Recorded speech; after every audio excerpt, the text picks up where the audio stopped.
Time now for the panel discussion number 3 of the day. May I invite on stage my colleague, senior journalist Sakal Bhatt. The theme of the panel discussion is when a crisis happens, what do audiences need? Important perspective, and may I also invite on stage the guests who would be participating in the panel discussion. Mr. Ashok Tandon, member, Prasar Bharati board, also veteran journalist. Mr. Bharat Bhusan, South Asia editor of 360 Info. Mr. Stephen Chia on seat, host of Talking Point on CNA Singapore. Mr. Kiratikorn, Naksompop, Blauw, editor-in-chief of TPBS Thailand. And Mr. Matt O'Sullivan, managing editor of Asia Pacific News at the ABC Australia. Ladies and gentlemen, let us put our hands together for our panelists on the stage. Thank you. Sakal, over to you. Thank you very much, Shubhendu, and thank you all. Thank you so much. Let me once again have the honor of introducing my fabulous panel here. I have with me Shri Ashok Tandonji, member Prasar Bharati board. Ladies and gentlemen, let me also welcome Mr. Bharat Bhushan again, South Asia editor of 360 Info, for that presentation also. Thank you so much. Extremely honored to have with us Mr. Stephen Chia on seat. He's the host of Talking Point on one of the CNA's award-winning shows in Singapore. Thank you so much, Stephen. I believe you're going to play out a short clip also, yeah? And really, really honored to have with us all the way from Australia, Matt O'Sullivan, managing editor of Asia Pacific News at the ABC. Ladies and gentlemen, let's kind of energize this panel and get ahead with the panel discussion, of course, on the theme, when crisis happens, what do audience need? And I would like to start with Stephen, since we referred to your one of your shows on the CNA Singapore called Talking Point. So here essentially when we talk about crisis, what is also very integral is the connect with the audience.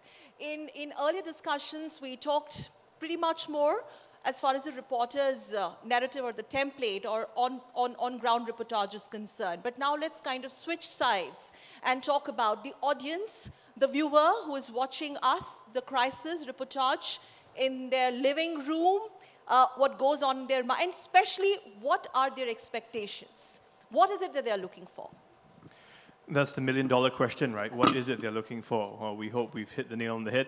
I work in a current affairs program called Talking Point, which kind of goes a bit deeper. You hear about a story, about a crisis happening in the news, but then after a few days, it may be gone. Then you think about it, what happened to the family? What happened to the situation? What were behind the reasons of how it all started? So Talking Point is a show that really looks at what's happening in the world, and we try and break it down. And it's predominantly Singapore, but now with digital, a lot of the content goes online, and we find that audiences all over the world are seeing it too. So I've got 2 short clips. I thought we are all in TV, right, to a large extent. So how can we not be watching some videos? So I'm going to play 2 short clips to show you, and I'll explain a bit about it as well. So we'll just put one up now.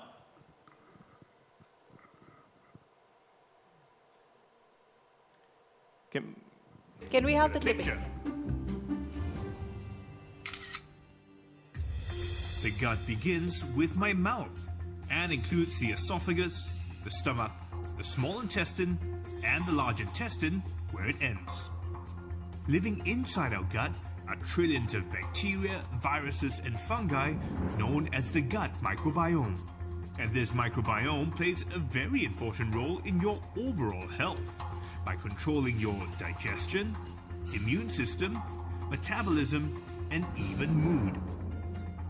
This is why there is an emphasis on maintaining a healthy gut, which is a balance of both good and bad bacteria. So how does probiotics help improve our gut microbiome? Dr. Loh Po Yen is about to dive into my gut. So doctor, can you tell me what happens to my body when I start taking probiotics? Okay, I think we can stop the clip. Thank you.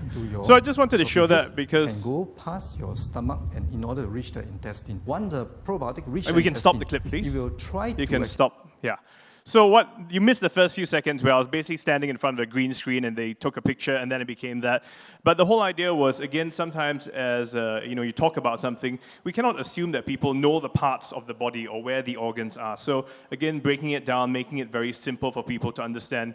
And health has been a lot on our radar, especially at this time, during the crisis, during the pandemic, a lot of us were worried about how things would affect us. And this episode was about probiotics because, of course, on some WhatsApp group somewhere, someone would say, if I take these pills, does it mean I can cure COVID? Of course, the answer is no. But that had gone around. And if you allow me, I'll just play the other clip.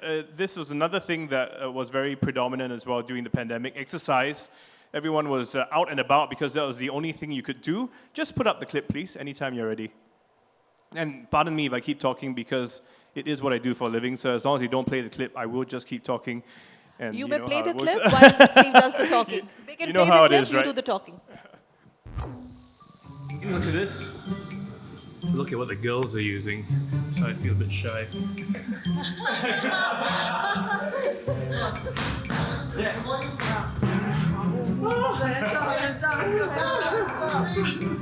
I feel like Cardi B's younger cousin.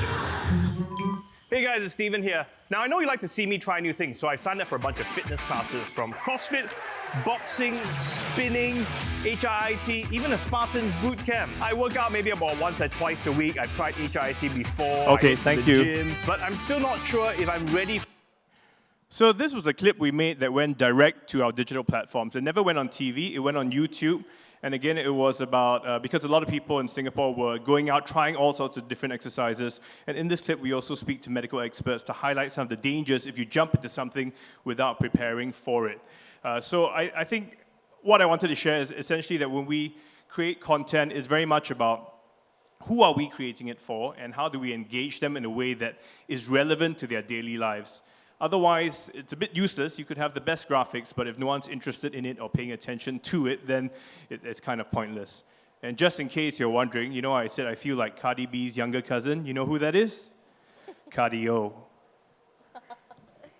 All right, Steve. And let me also take this opportunity to welcome a very, very special guest on the very panel. Another lovely host of one of the popular TV shows. She's sitting right on my left.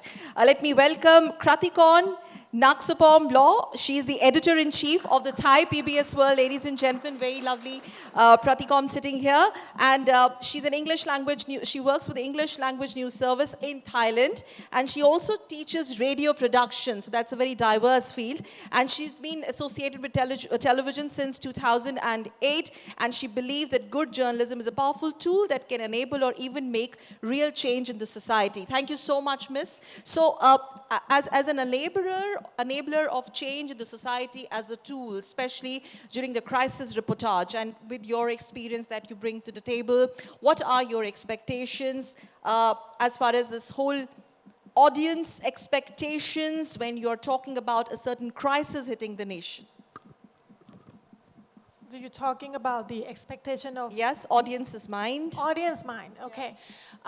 First of all, in time of crisis or actually anything, I told my students and everybody that asked me about our work is I think the most important thing is accuracy, right? Accuracy and fact. And I try my best to not add drama to it. Or every work you see on our website, anything with the label Thai PBS World, will go through my eye first just to make sure it's not dramatized. Because in real world, it's drama already. You don't need to add more drama to it. So I think it's a drama enough. So first of all, accuracy, fact-based, no drama, because there's already enough in the world.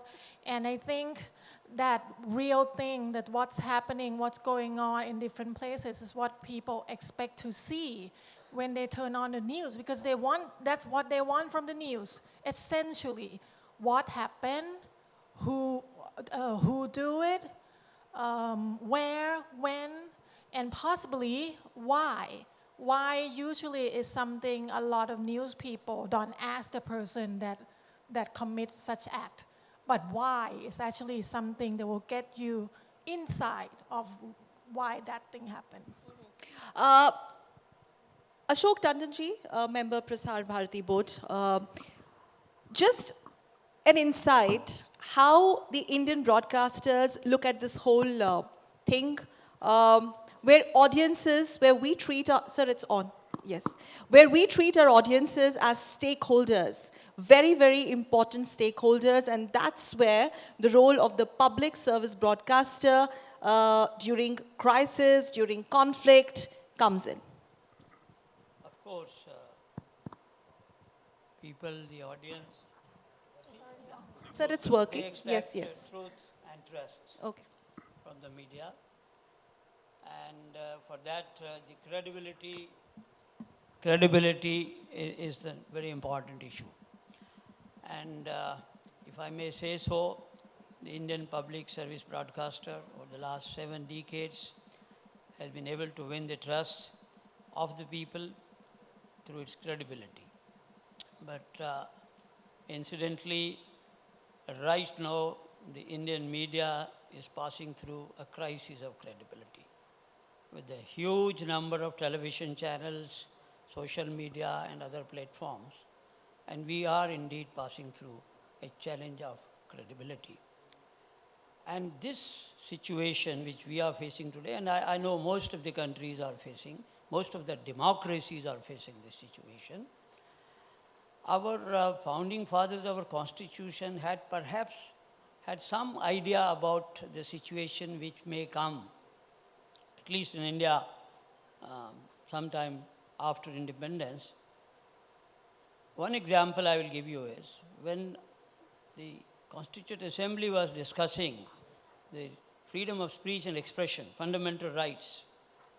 It was enshrined in Article 19(1)(a) of Indian Constitution. There was a suggestion from very learned stalwarts of Indian freedom struggle that why not put another clause like you have in the American Constitution, incorporating a subclause giving freedom of speech and expression to the media, to the press at that time we used to call it. The chairman of the Constituent Assembly, Dr. B.R. Ambedkar, he opposed it. He said the freedom of speech and expression which we are giving to our citizens, independent India, it applies to all the citizens, including the press. Press should derive its freedom of speech and expression from the right which we are giving to our citizens. By giving special mention to freedom of press in 19(1)(a)(b), time may come when the press may use this particular subclause as a license to set the agenda, to go berserk, to get out of control. And that was the vision. Dr. Ambedkar opposed 19(1)(a)(b), and he prevailed. And that is why we have only one clause, that is 19(1)(a), which guarantees freedom of speech and expression to all the citizens, including the media. And unfortunately, we are facing a situation today in which a section of the media, even during crisis, is now taking this liberty as a license. And we have a couple of examples I can quote. During Kargil conflict with Pakistan, one celebrity journalist somehow smuggled into the war theater. And those days there was no mobile phones. There was only sat phone. And she used a sat phone from near one of the bunkers of the Indian armed forces and sent a message across to her television channel. And within minutes of that, she of course left that bunker. Bombing started right at that bunker, and so many of our Jawans were killed. But no action was taken against her because in the garb of freedom of speech and expression, she got away with that. And then there was a terrorist attack in Mumbai, another crisis which India faced.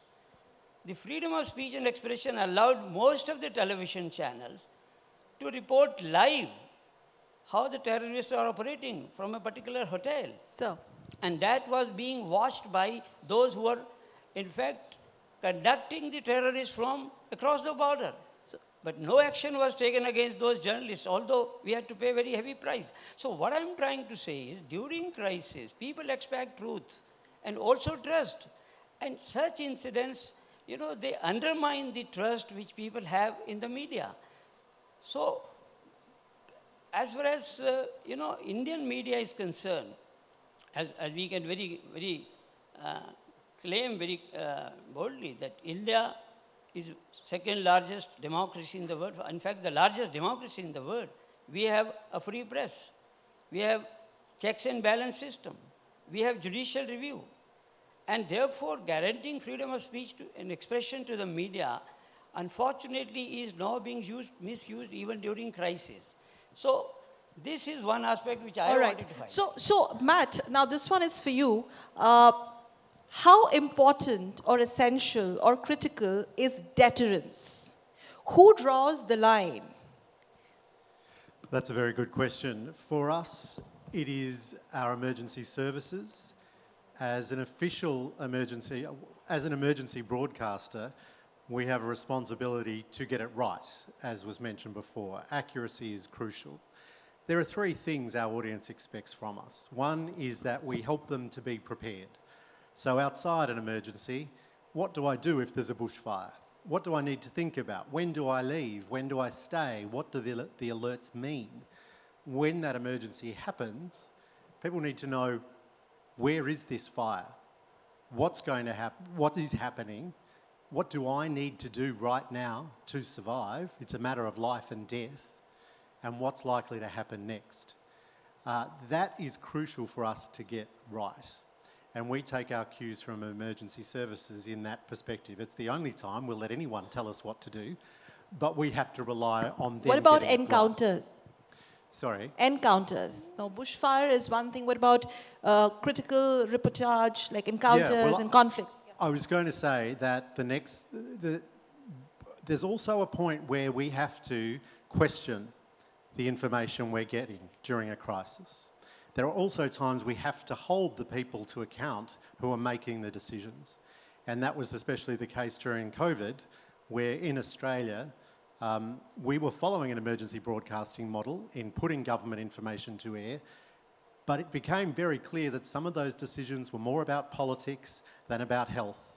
And we had a duty on behalf of our audience to hold those people to account, to say, give us the evidence. And so I think it's about being calm, in the moment, it's about being calm, being measured, not adding to the drama or the panic, being empathetic, but also sticking to talking to people who have direct experience of what's happening, not what they might think or feel or anything else. And it's not my job to get all excited and emotional. My job is to tell the stories of the people directly affected. So the question of objectivity, Mr. Bharat Bhushan, with your kind of experience in domestic and international media as well, the question of objectivity comes in here, and that's something, again, I'll go back to the question of deterrence. Will everybody follow objectivity, or is it about selling news? Because now when you have plethora of news channels, there also is the aspect of business, TRPs. Yeah. You're selling news as a product and not as an information or service to the nation. Absolutely. We refer to it as disaster porn because people get addicted to it. All right. And it's sometimes we're telling stories simply because the pictures are so graphic, where it's not really relevant for our audience. And that's an active discussion we have, which is this in the interest of our audiences to tell this story? And what is that interest? Or are we doing it simply because there's some great pictures and we should put this there because people want to see these pictures? Yeah. And I think there's a responsibility on all of us as public broadcasters to be thinking very carefully about that in the coverage of crisis events. All right, point taken. Mr. Bharat Bhushan, yes. Let me first begin by, you began by saying what do audiences expect? I think audience expectation is similar to when we go into a kitchen and open the tap. You expect clean water. You expect that water to be potable. You expect that water, that you can drink it and you'll not die, and that you can cook with it. So people expect clean information irrespective of whether it's a crisis situation or a non-crisis situation. Not all crisis situations are emergency situations. A lot of crises are slow fuse crises. Climate change is a slow fuse crisis, but it's a big crisis. So what do audiences need? Audiences need to understand the crisis. What is the nature of this crisis? They need to understand it from experts, people who have worked on the crisis, who have knowledge of the crisis. And they need to understand it based on research. what is happening in our newsrooms, you talk of TRP, etc., is because we've got a shouting brigade of retired bureaucrats, retired army generals, and they are wheeled in with their quivering mustaches to talk about nuclear weapons yes. or whatever else. But what you really need is credible experts. That credibility, as I told you Well, earlier, that's the is in call- yes. universities and in research institutions. It's not in retired bureaucrats, it's not in retired army officers, it's not in people sometimes who it Let's is. not digress. Sometimes they are the right experts for these topics. All So right, it depends. all right. Gentlemen, that's the call which the respective media organizations would like to take, whom to call and whom not to call. But nevertheless, going back to what we were discussing and why we are here, coming to you, Kiratikorn. So this, the point of connect, when you're covering crisis, you need to connect with the audience, and that's when information is critical. Right information is critical, ensuring that there is no panic. But what are the challenges that, I mean, for example, you come from Thailand, so you have your own set of domestic polity and crisis to deal with. Yes, you're smiling out there. I think you're already preempted my question. Please go ahead. Wait, what was the question? The question was that, how do you filter and how do you decide what should go up on air and not? Because every information is equally important. Yes, the thing is, first thing first, everybody have their own side of politics, right? If I'm gonna talk about politics in Thailand, I don't mind anyone I'm working with on whatever side of politics, but when they produce content, they have to make sure that it's impartial. No one can be neutral because you are human, you feel something. But it has to be as impartial as possible on your piece. Just that what it is. And try to not make it emotional. If you said that government cut the interest rate by half, cut the interest rates by half, not slash interest rates. All right. Interest rate by half, that kind of thing. Just to use a word actually make people feel different. I take quite a bit of a pride can here I- to say that we at Doordarshan, national news broadcaster, are extremely careful and mindful of the fact, Shubhendu, you would agree, But can I just the kind add of on- words that we use, because I think that makes a lot of difference. My question, Steve, it's related to that. okay. You know, too much of analysis, Steve, while there is a crisis going on, is that really needed? Do we really have to feed our audience with what our panelists are thinking in the studios? Or is only information more important? I think it's a bit of both. You need the information first to set the story, to help people understand what is going on. Then you need to offer them the different perspectives that are out there, and that will come from the analysts. So you need both, but you need the information first. But what I wanted to also touch on was that we're talking about being very factual and being very sort of distant from the information, not let our emotions affect us. I think some emotion is good. I mean, I've realized that with a lot of the things we do, people want to see a personal journey, a personal story. In a lot of the content I create, which is usually post-crisis, or let's talk about COVID. When it first came, there was a lot of information. Then people were kind of inundated with it. They're isolated at home. And then they're saying, what's happened? What's happening to our lives? So how do I pull them back? Because they're at that point where the moment you say it's a COVID-19 story, they're like, oh, I've had enough of those. So I think sometimes we need emotion, we need personal journeys, we need personal stories. We need to be invested as a journalist in our story. It's difficult because where do you draw the line? Where do I hold myself back from letting my own biases influence the story? Now that is difficult. And there will always be some biases because, as you mentioned, we're human beings. But I feel that that's the direction we have to take. We can no longer say, that's just there happening. Those people, it's our people, we, us. That's the kind of language So the we key use. word here is neutrality? Neutrality in crisis. I'm not saying don't be human. Just don't make it. Don't dramatize it. Just don't. I think overly dramatized, sensationalizing, yeah, too much. But All I right. think we need a Moving bit of on. drama. Yes, Matt, on that question of neutrality and crisis coverage. I think that it's real, well, I'm from the ABC, so I'm going to say neutrality is king. It's really important. Our editorial policies say we need to represent a diversity of perspectives over time, and we follow the weight of evidence. So if we want to talk about climate change as a crisis, the weight of evidence says climate change is real. And so our coverage is more weighted towards the science that says climate change is real. We're not going to give equal airtime to climate change deniers. So it is about being subjective sometimes. It is about being human at some times. I think the last 2 years have taught us when we live the story, it's very hard to remove ourselves from the story. And yeah, it's okay to be human about it. I think is when it crosses the line and it becomes more about us than the people we're talking to and with. And that's where I think we have to be really careful. And so I think it is about being human and sharing that experience, but it also carries a weight.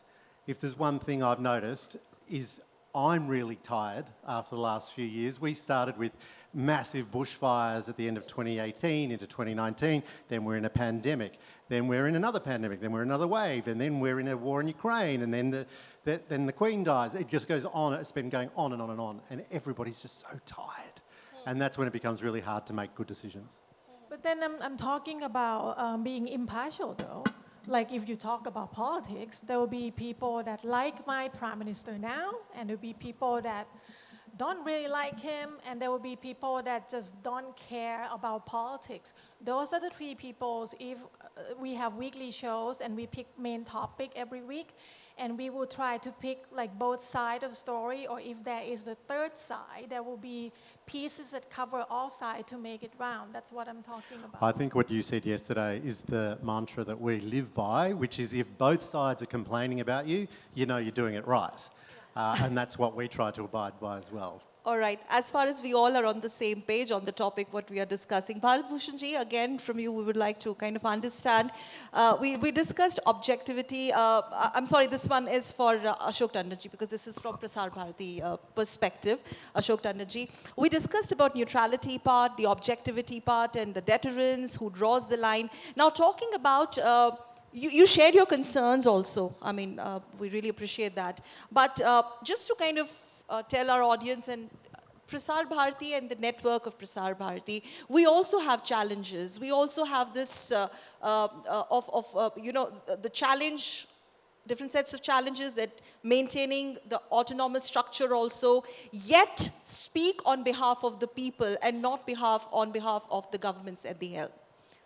See, when you talk of neutrality also, as we were discussing, and the recent question you have posed, and particularly in the context of public service broadcasters like Doordarshan and All India Radio, see, the question is of watching the national interests. I think all the delegates who are sitting here representing media of different countries, I think utmost in our mind always is to watch our own national interest, which everybody does, including the media. So what happens is, while you are watching the national interest in your coverage, sometimes there is a very thin line between watching the national interest and also watching the interest of the government of the day. And that is where the dispute arises. Now, for example, now if India is in conflict with a neighbor, the media obviously will go by the briefing given to them by the Indian sources. Right. I don't think any correspondent representing his or own country would like to go to the other side and seek their briefing and try to be impartial and neutral. Similarly, even in the domestic context also, what happens is that if a leader is giving strong leadership to the country, giving political stability to the country, winning confidence of the people repeatedly, and then he is giving a call for social cause or programs of social and economic emancipation for the poor, and then the media reports, but a section of the media will say, no, it is propaganda of the government. I think the media's utmost concern should be watch its own national interest, whether it is in the context of international affairs, whether it is in the context of bilateral relations, or even in the context of domestic politics. I will give you a very interesting example. Indian media has been even advising political parties in this country.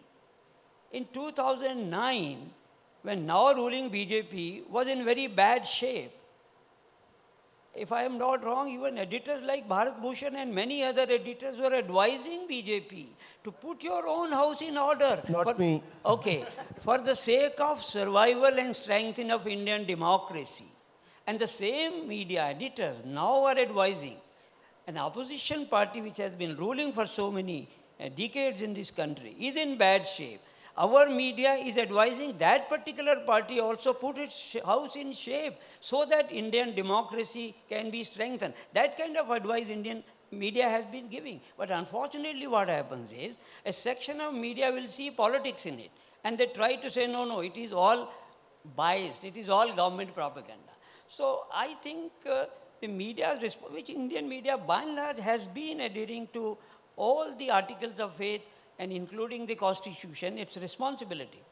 It is lately now that a section of the media is now violating those norms and even also crossing the Lakshman Rekha, as we call it in Indian context, even bypassing Article 19.2 of the Indian Constitution. That's precisely why I started with the question of deterrence. And in fact, we have Kanchan Gupta, veteran journalist here. In the next panel, probably Kanchan Da will throw some light on that. And I'm going to just quickly wrap up this session. I mean, we are really running short of time and there's so much to talk about. But before that, as always, final words from all of you. And I'm going to give you, say, 20 seconds each. Let's start with you. Yes, Matt. I think we have to remember it's always about the audience, and it's always about what is best for them to know, not what the government of the day might think they should know, but what is the truth? What is the accurate truth where people can make life or death decisions? That's our job, and that's what we have to abide by. Thank you, Matt. Steve? Yeah, I agree with that. I mean, it is really about the audience, and it will change, depends on our culture, our context, our country. But at the same time, be truthful. I think they realize we're human beings, and we're allowed to say things that sometimes aren't neutral. We just have to be truthful and honest about it and explain our situation. And I think people relate to that versus trying to be someone that we are not really, because nobody can really be truly that neutral ever. Absolutely. Mr. Bhushan? Yeah, I think the right to clean information is a right that audiences have, even though it's not written in any law. I think that has to be respected. And the right to clean information from all media sources that people consume is something that needs to be honored. And I think it's over and above what we might call national interest or whatever, patriotism. It's above those, because these national interests are short-term interests and long-term both, but they can change over time. Clean information will help stakeholders define and redefine national interest, define and redefine patriotism. So right to clean information, to my mind, is supreme, and that is the right of every audience. Mr. Tandon? I think credibility is the most important word. If media loses its credibility with the people, or even with the neighboring countries or the world, the credibility, if credibility goes, then I think that will pose threat to democracy. So India being the largest democracy in the world, our media needs to maintain its credibility, which it has done over the last 7 decades by and large, with a few aberrations like emergency when the constitution was derailed and there was a censorship on the media. Barring that aberration, I think by and large Indian media has done its job in strengthening Indian democracy. All right, yes. I think at the end, but first thing first, I have to say, working for the public broadcast service, we have privilege of not having to take side or not having to be biased against some certain side of any story, because I worked for a private organization before, and sometimes we have to take side. I know what you mean. Yeah. But the thing is, like we all say here, you want accuracy, you want truthful, and I think it's important to hear from the side that you don't want to hear, because you can understand the side that you don't want to hear. So maybe you can change their mind, or maybe you can understand why they do what they do. Just have to get it out there. Just try to cover all sides possible. I think it's very, very important.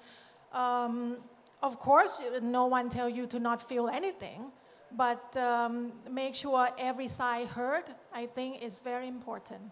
All right, so let me put it this way or that way. For every media, whether it is national broadcaster or public broadcaster or a private broadcaster, nation should come first. And on that note, thank you very much, gentlemen, and also thank you very much, Ashok Tandon ji, member Prasar Bharati. I also thank Bharat Bhusan, South Asia editor of 360 Info. Thank you very much, Stephen Chia Onseet, the host of Singapore's talking show, Talking Point. Also, Kiratikorn, thank you so much for joining us, and Matt Suleiman, managing editor, news at the ABC Australia. Thank you all for joining.